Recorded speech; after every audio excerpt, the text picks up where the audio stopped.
Alright, welcome to my video for the Banana Hammock Beauty Bag. I usually have everything cut and interfaced when I start the video. So I do have all of my fabric pieces cut. I have fusible woven interfacing fused to the back of the pieces that require that. I have not yet fused or attached the foam to the exterior panels. So I just wanted to show what I do for foam. The fusible foam I've seen mixed reviews on. Some people say that it doesn't wrinkle, the Pellin brand. Most people say that it leaves wrinkles on their fabric. I personally haven't tried it, and that's just because I already had a method that I like the best, so if it isn't broken, why fix it? So I cut the pattern pieces out of Heat and Bond Light. Heat and Bond makes another one. I don't remember what it's called. It's permanent though. You aren't supposed to sew through that one. So I used the Heat and Bond Light. I cut the pattern piece out on that. And then I rough cut a piece of foam that is just bigger than the pattern pieces. And I'll iron the Heat and Bond onto that. And then I'll pull the paper back on that. And you're left with a fusible foam, how this main panel shows. And then with both of the main panels, you need to do a zigzag stitch. These are cut 1/4 of an inch off the top. So you cut out the regular pattern piece on the foam, and then cut 1/4 of an inch off the top, and then do a zigzag stitch along that. And I just used my widest. I'll be sewing this bag on my Juki machine, which doesn't do zigzag. It's only a straight stitch. So I did this on my domestic. You can sew the whole bag on a domestic with no problem. I'm just going to use the sewing machine that I normally use because that's what I'm more comfortable with.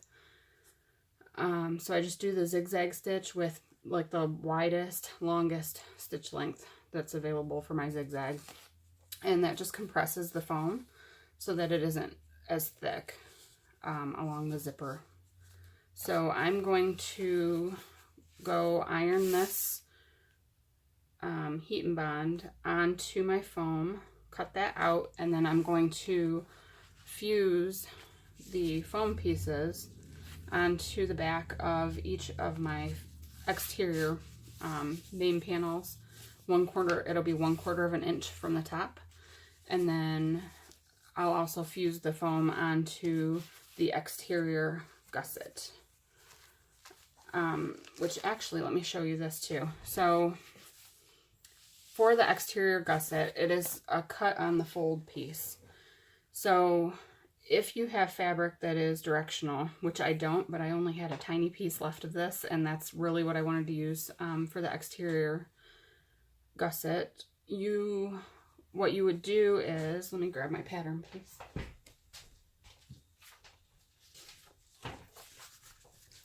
So what you do is lay the pattern piece down on your fabric, and you'll cut around everything and add 1/2 inch seam allowance to the end. Cut both of your pieces like that. So if it's directional, you want the top to be this way. So to this direction, add 1/2 inch at the bottom. And then what you'll do is place both of those right sides together. And I do this after I have the Shape Flex interfacing on. And you will sew this together at 1/2 inch seam allowance on the short ends. And then press that open. And then top stitch along both edges. And then you'll fuse that to, fuse that to the foam interfacing. Now, alternatively, if you don't use the Heat and Bond to fuse your foam, you would do this zigzag stitch across the top still here. And then you'll place the main exterior panel on the foam, and you can zigzag stitch all the way around the edges to adhere that. Now, since this one will have a zipper along the top, you'll just leave that side unattached. Once you sew the zipper in and top stitch it, it will baste the foam to your fabric. So that's the alternative. I really do like to fuse mine because I feel like it just will give it a crisper look. You don't get wrinkles in the fabric. But if you use woven interfacing on your fabric and then baste it to the foam, that usually also will give you a nice crisp look. So, okay, I'm going to go fuse the fabric to the foam, and I'll be right back. Okay, so I have the foam pieces are fused to the main panels. I have a 1/4 inch gap at the top between the foam and the edge of the fabric, about. And I have my gusset piece I sewed together and I top stitched along each side of that seam, and then I also fused it to the foam. And I'm going to set that one aside for now. So the first step, you'll take your exterior main panel, and the pattern calls for a 10-inch zipper. I never have the right size zippers. So this is 14-inch, which I'll just end up cutting the end off. I like to keep the stopper on the one end, and that way you aren't sewing over zipper teeth in both ends of your fabric. If you have zipper tape, then that's fine too. I would just cut the length just as long as the exterior.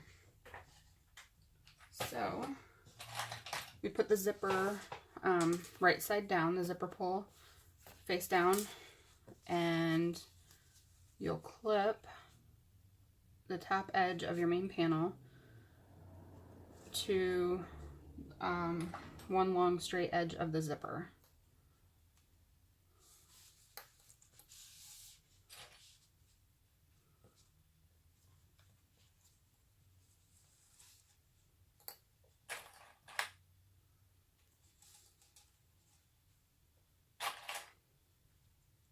All right, and for right now, I'm just going to keep this end hanging off here, and that way I don't have to move the pull out of my way when I sew along that part. So I use a stitch length of 3 for this, and at 1/4 inch seam allowance, just sew the zipper onto that main panel. Make sure you back stitch at the start and stop.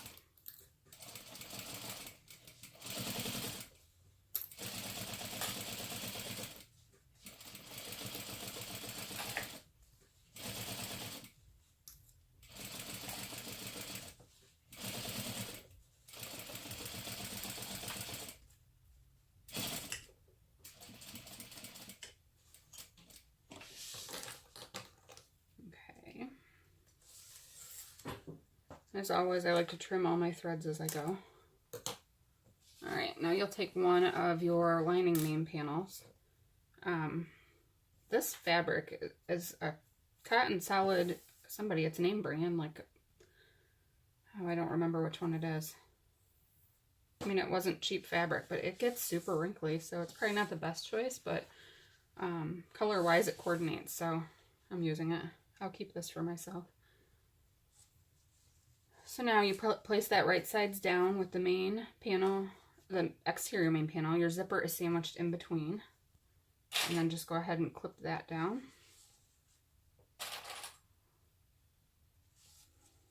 And you're matching up the straight edge at the top. Alright, once that's all clipped, you'll sew that on also at a 1/4 inch seam allowance. You could skip the first part of sewing the zipper onto the exterior main panel and just sew all 3 layers, the lining, the exterior, and the zipper together at one time. And that's okay too, but sometimes, you know, the zipper might move a little bit out of there.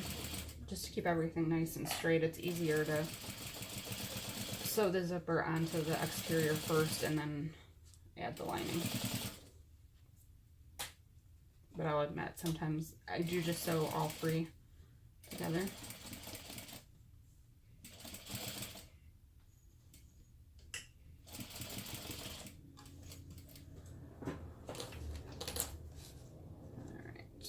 Trim my threads. I'm still going to leave that zipper tape hang there. Oh. All right, now I'm going to go over to my my ironing board, which I don't have a way to video near that right now. And let me trim that thread. What I'm going to do is press both the lining and the exterior away from the zipper like that, and press this really well. So they'll both be folded back, wrong sides together.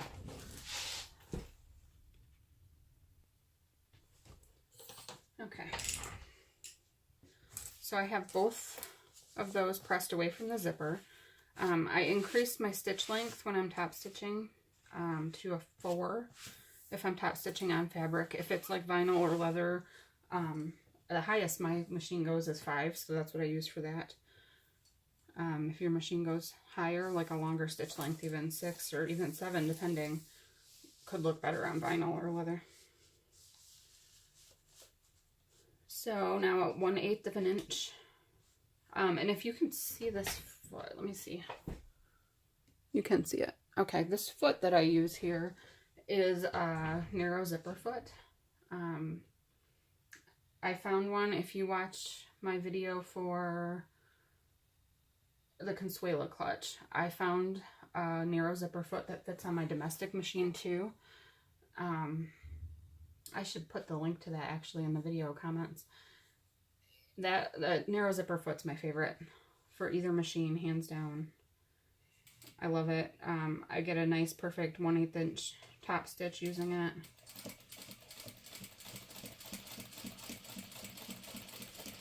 I don't have to change my foot when I go between sewing zippers and sewing everything else, so. Okay.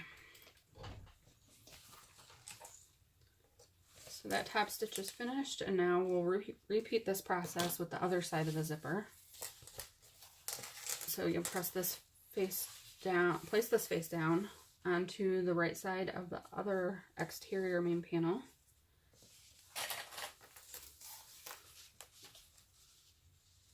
This time I think we'll go ahead and skip. I'm going to now also, rather than sew this and then also sew this, I'm going to place the lining main panel right side down on top of that, so the zipper is sandwiched in between, the other main panels are sandwiched in between, and just line everything up at the top and clip those together.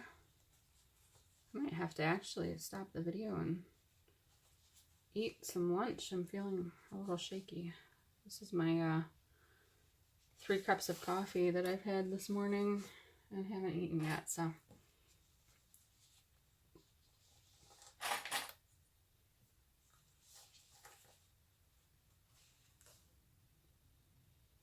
Just keep everything lined up. It can get off a little bit when you sew all 3 layers together at one time, which is why I usually will sew it to the exterior first, but I'm just trying to speed this up a little bit. Alright, so make sure you have all 3 layers clipped there. And then sew through that. Make sure you put your stitch length back down to a 3. And sew through all of this using a 1/4 inch seam allowance.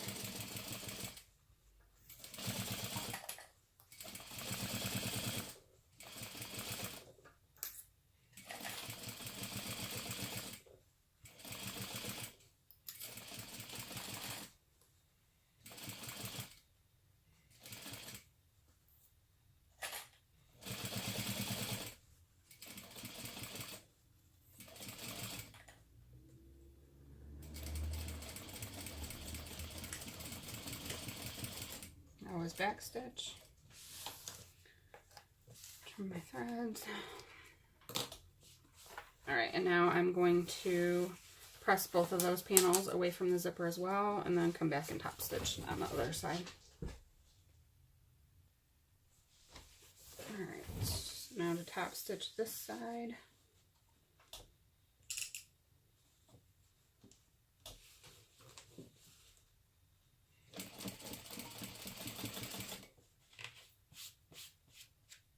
can't tell, I have a black dog, so her hair is getting on everything today.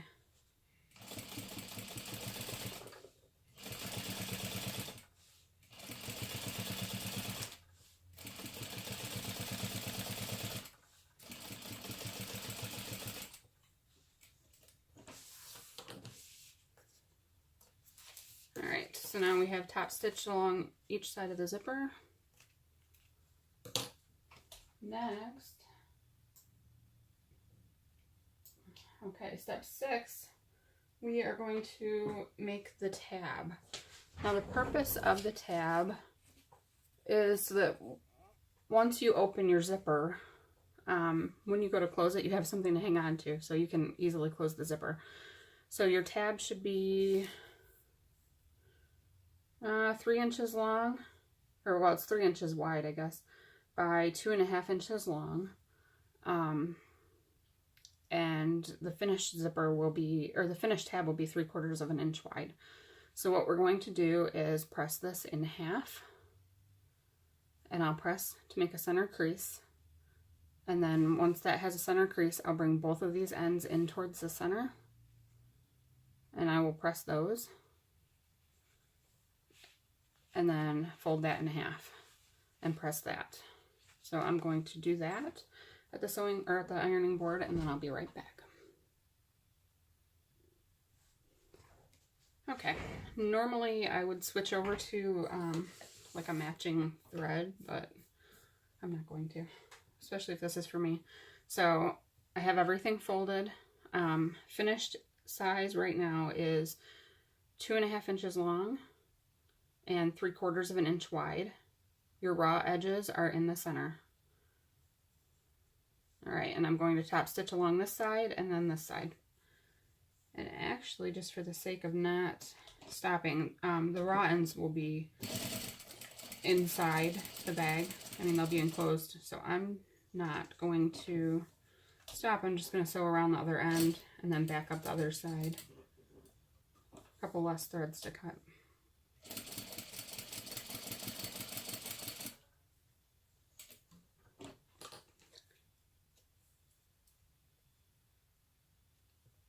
Okay, so now I've got a mess back there.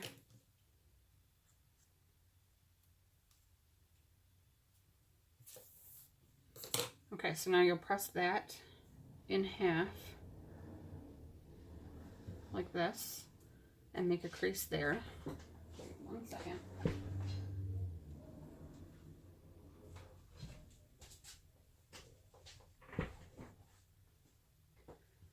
Okay, so that is now pressed in half. I'm going to center it over that closed end of the zipper, where you have that zipper stop. Center that there and clip it in place.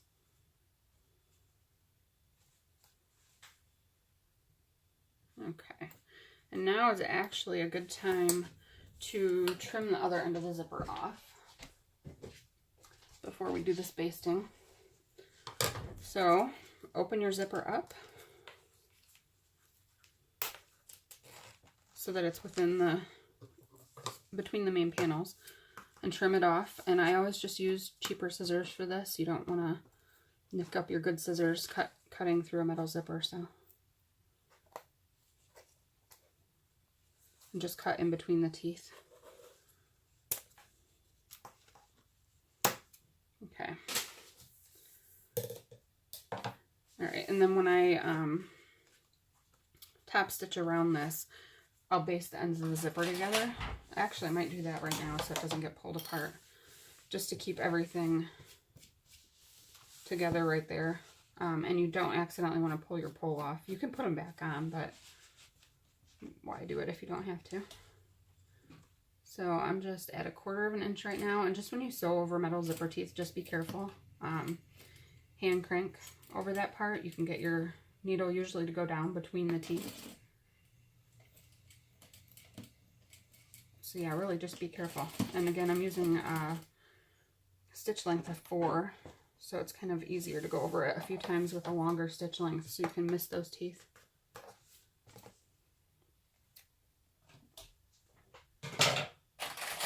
Okay. So let's baste that tab in place too.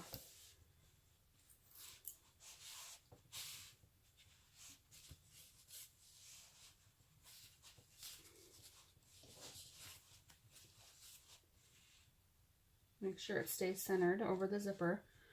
And I just baste it in place with a 1/4 inch seam allowance.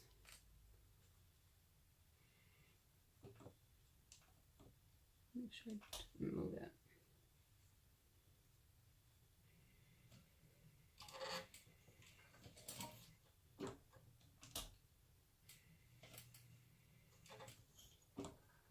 And I readjust if I like little tabs like this, especially it's not like pinned while I'm sewing. I'm just holding it down and it can kind of slide around. Okay. So that's now basted in place. So now what we're going to do is with our clips or pins, I prefer clips, they're easier. Make sure, they're easier for me anyway.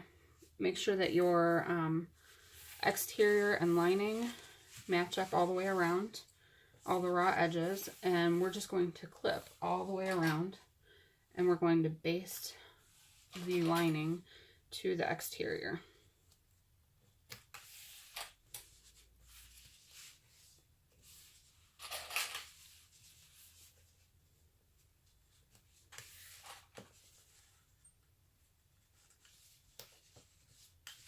And I always put my clips all the same way.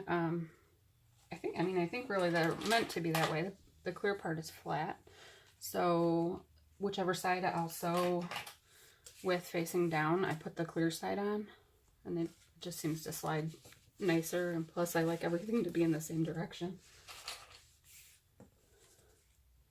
It's probably isn't that important, but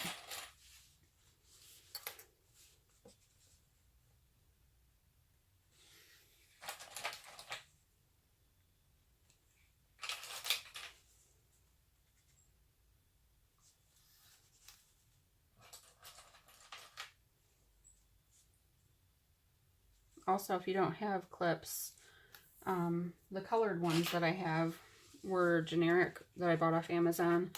It was a bag of 100, I think, and I think it was only like $6 or $7. So really inexpensive. The Clover Wonder clips I have are these red ones. They don't actually seem to grip as tight as the cheap ones that I got off Amazon. And I think they were like, $16? That might have been with a 50% off coupon at Joann's. I feel like they're pretty pricey at Joann's. Okay, so everything is clipped together around the edges. And I'm just going to put it on my longest stitch length, which is a 5 on my machine. And I'm going to use a 1/4 inch seam allowance and baste the layers together.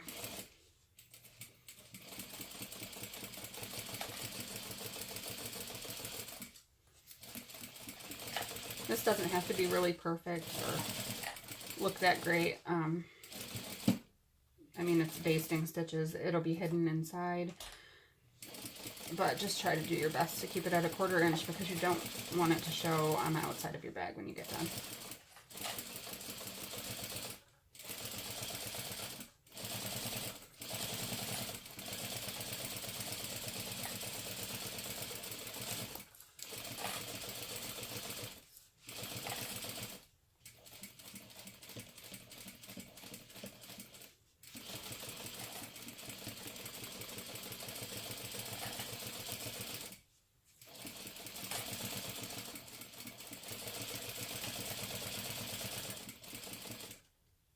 Okay, so those are all basted together now. And the next step will be to make the handle. I'm going to set this aside. Here is my exterior gusset. These fabrics, by the way, are from Libs Elliott. I really like them. I like a lot of her fabrics. They're vibrant and bold.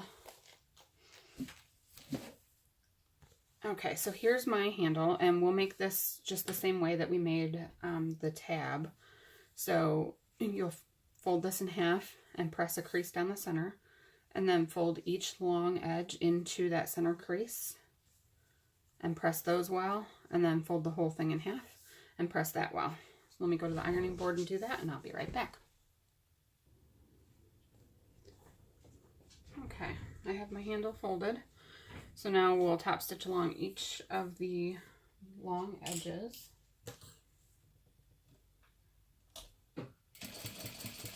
At 1/8 of an inch.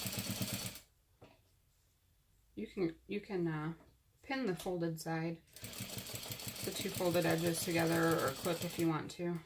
It usually stays pretty well, so I don't.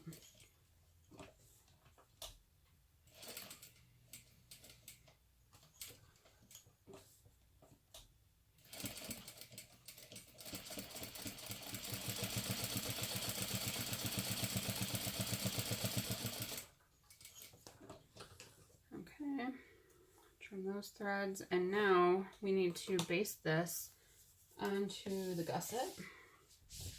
So we will use the gusset pattern piece and a pen to mark the placement for the handle, or the strap. Well, I probably should call it the same thing in both places. So your printed pattern piece is going to say handle placement instead of strap placement. Okay, so I just mark within the seam allowance. You don't want to make these long marks. Each of those placement marks on each side. It might be helpful for you to cut along that, and you can fold this back. Okay, so now I have my marks, and then I have my handle. And the handle is meant to be wider so that it sticks out from the bag and is easy to grab. Just place the handle within the two marks you made. And this is a curved edge, so it's not going to match up exactly. It's okay. It'll stick off the top a little bit, and that's fine. And just match up both ends. No, actually, I want my strap to be this way so that the seam on the handle faces down. It doesn't matter which way you put it. I'm just picky about weird things like that. Alright, so that's clipped in place, and now I will baste that in place. And just make sure it stays straight. And baste it at a 1/4 inch seam allowance.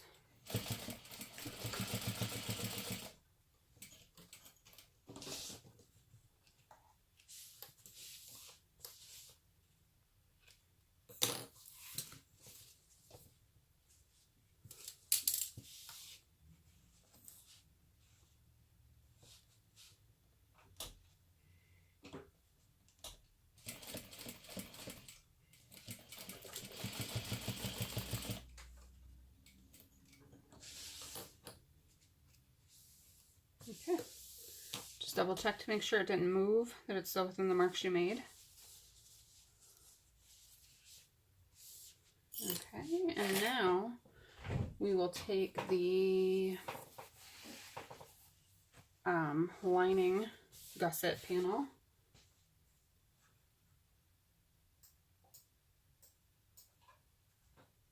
and the exterior gusset and place them wrong sides together, and then we're going to baste around these the same way that we basted the main panels together.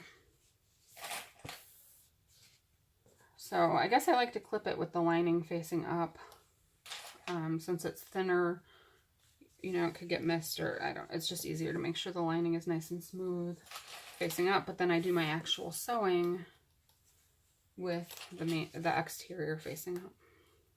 The actual basting stitches, I guess I should say.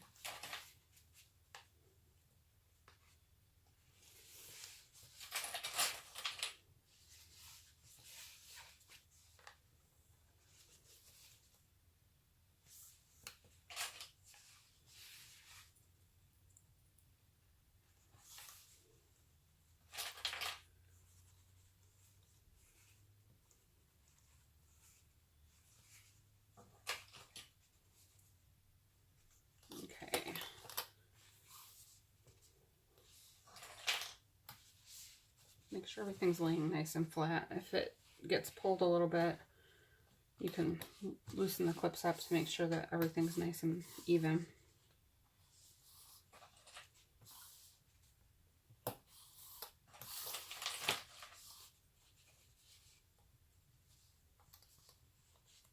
Okay, so now we'll baste this together using a 1/4 inch seam allowance and the longest stitch length, and just go all the way around to baste the lining and main panels together. The lining and exterior main panels together.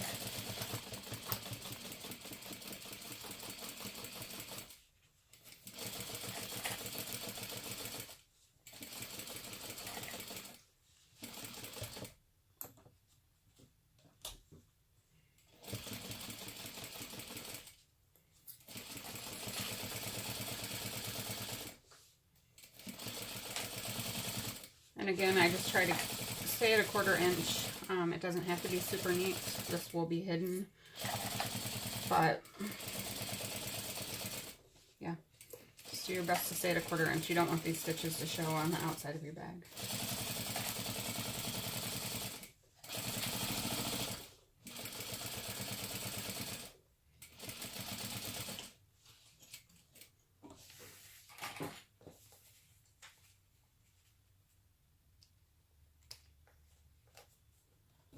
Alright, so those are both basted together now. I'm going to stop this video at this point, and in the next video we'll come back and we'll sew the two together.